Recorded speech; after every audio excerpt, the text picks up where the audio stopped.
Hey, what is up guys, YT Gaming to Top here coming at you with this amazing video. Today we are rocking Tack Farm with. These are the games at 98 and 99 trophies. So I decided to share them before I share the entry into Hall of Masters because I didn't sleep the whole night again as always, and I couldn't play as much because I fell asleep at the daytime. Yeah, very cool story. Anyway, I'm going Tag Farm with. The guy is going Druid Ice Village. So I have been using Tag Farm with a lot lately, but on maps like Mayan, Tag Farm is probably not the best strategy because it's just such an easy map and you can rock any strategy basically, and it will defend rushes. However, in this game, I want to show you that don't be overconfident in your defenses because you still can lose. Anyway, as always, I agreed with my 1-2-0 tack. I don't go for 0-3-0 tack, and only now I get it to 1-3-0. This way I can get my farm a little bit earlier. I have been trying lots of starts. I have tried 1-0-0 start. I have tried 0-2-0 start with leaking a lot of lives. I have tried 1-2-0 start and it seems to be the best start. Then you go for your farm, and depending on the anti-stall on the map, you either go for 1-3-0 or you go for 2-0-0 farm first, and then you get your tack shooter to 1-3-0. It all depends on the anti-stall, how quickly the first rounds end and the blues come out. So here he starts sending pings after blues, so we are more or less fine on this map because the tack shooter is just too OP on Mayan, like ice shooter, like any map, any tower, sorry, is OP on this map anyway. Look at our farms, but obviously his eco is also pretty good, and he will be druid farming as well. Uh, he has ice and nothing much we can do, obviously, because it's just round 6, so we keep farming.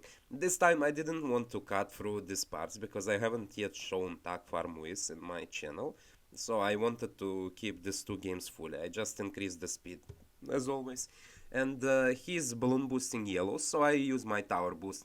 And this is called a grid tower boost, so I want to farm as much as possible without getting any extra defenses. And as you can see, if he kept sending non-stop yellows, I would have went for my 0-1-1 wizard, and it would help with yellows a lot. But since he switched to whites again, I decide to take a few extra leaks and I go for marketplace. Basically, the idea with this strategy is that you are anyway going to rush, so who cares about lives? You can leak a few lives here and there, it doesn't matter honestly. As long as, like, maybe I got too low on lives. Maybe I should have stayed at like 90 lives. I'm not sure.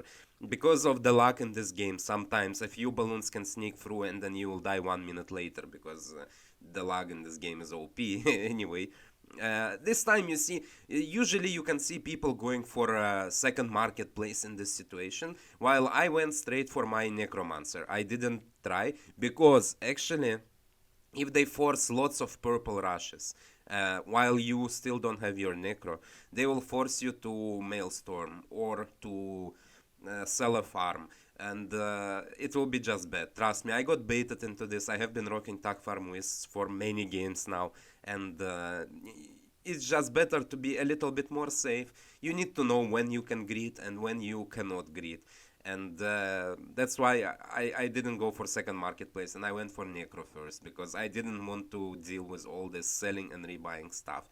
Anyway, I ecoed a little bit higher because the rounds are going pretty slowly, and only now I'm going for my 4th farm. He is ecoing with greens right now, not with yellows. I disagree.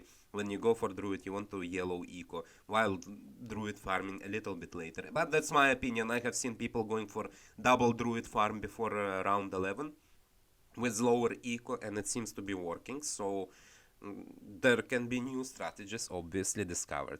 Anyway, our goal is to rush him obviously, so that's why we are using farms. I honestly, frankly speaking, since I have reached the end of BFP and until 99 trophies in zomg right now, I haven't had a single game go past round 26, 28 maybe is the latest round that it has went, and that just surprises me because when I was farming XP in Yellow Stadium, by the way, calculated leaks, I calculated, I knew I'm not going to die there, and I didn't want to upgrade anything or boost. because I'm saving up for a farm. Or if he sends me fortified moabs, then he has to spend so much money on them. And I send him fortified moabs and a few leads behind it, just in case his lightning doesn't hit them immediately. Anyway, he sends me, so I have to go for overdrive and for maelstrom. Then I sell my maelstrom and I get my farm up.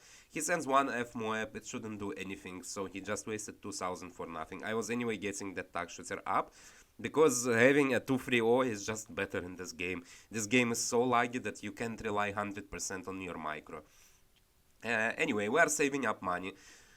I'm planning on rushing him, and again, I cannot rush him with ZOMGs. He will have good DDT's defense. Therefore, the only chance I can kill him is either BFPs or I can win this game with BADs. And you never know how much money he will have for BADs and how good his submarine first strike micro is. So I just decide I send him 2 fortified BFPs, and then without selling the last 2 farms, I send him spaced normal BFPs, and hopefully he will choke. And yeah, excuse me, first striking might not be the best option in his situation. Maybe getting permanent defenses would have been better, because yeah, just look what happens. He pops everything down and the ceramics kill him, so that's an amazing win. And yeah, another top ZMG game, Korut. Again, I'm rocking Tack Farm with. Once I saw Tack on his side, I expected him to also rock Tack Farm with, but no. No, I haven't faced any Tack Farm with yet. Although it's a really good strategy, I cannot lie. But right now in current meta, there are so many strategies. Literally every single strategy is working, so it kind of doesn't matter what you're using, honestly. As long as it's a reliable build that can defend early game, then mid game you need to plan, obviously, but as long as you can survive early game, then you're most definitely gonna be fine. Just against farms you will have to have good defenses. Also, guys, boomerang still broken.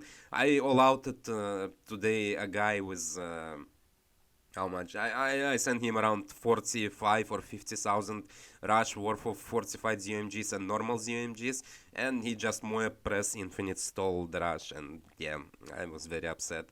So boomerang still broken in this case. You can't really win against boomerang until DDTs.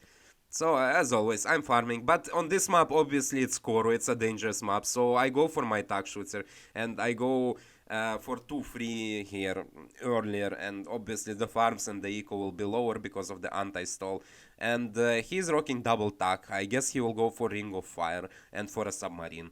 So I am rocking tag farm with, as always. I'm going for another farm, and yeah, just a normal gameplay. As you notice, I don't get my hero. The reason why I have Obin, it just buffs Wizard, and then once I get it to Necromancer under Obin, it actually does a pretty good difference. Otherwise, you can use Gwendolyn to help with rushes, like most of the people do. But I just like this 10% buff. It's not even about DDTs or anything, or Wall of Trees, but it's also a good thing to have Wall of Trees in the beginning of the map, because it gives you a lot of money, not just defend some DDTs. But I really enjoy the 10% buff that Wizard gets from Ocean Obin. And the Pierce and the buff, right? So that's the reason why I bring Ocean Obin instead of bringing Science Gwen or normal Gwendolyn, like most of the other people do. So anyway, we have 3 of our farms. We are going for our Necromancer. Again, I'm not greeding. And honestly, right now he should have sent me purples, so I would have had to Maelstrom. And yeah, it would be a hard time. But he's not sending anything, so I send him purples. And yeah, honestly, with that placement, I just should have sent more purples and I would have won that game. So now he realizes he gets like 2 camo detection submarines, 2 tag shooters.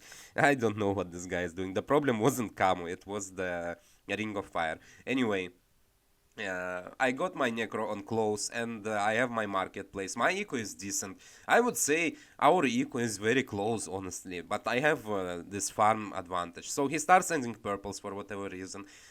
He tries to break through my Necro, but Necro is just OP on close, so yeah, and he has to send many thousands dollars worth of rushing in order to break through my Necromancer, so kind of doesn't matter. So I have free marketplaces by round 16, and my eco is fine for Koro, it's fine. His eco, he's not ecoing that much, and he pulls out Spike Factory, so not a big surprise over here that he has a Spike Factory. Although I honestly didn't know what his third tower is. But once I saw Spike Factory, I'm like, okay, buddy, okay. At least it's not a boomerang, guys, and we can rush him with Moabs, BFPs, ZOMGs. We don't need to wait till DDTs just because of the broken boomerang. Anyway, I get my overdrive because he has sent me Moabs. Which is totally fine. And usually for one Moab on a good map like Mayan, I don't even get overdrive, I just go for 203 and that's enough. But on maps like Koro, obviously, you just want to be careful. And anyway, I'm saving my money to go for the 4th tier farm or to rush him, depending on the situation. And he is max ecoing, like literally he's mixing yellows with pinks to eco, so my guy, that's Koro, and you just need to be ready for rushing, so you can't really max eco like that. I mean, in Dartling Sniper Ninja, you can, but now the meta has changed, so it doesn't matter.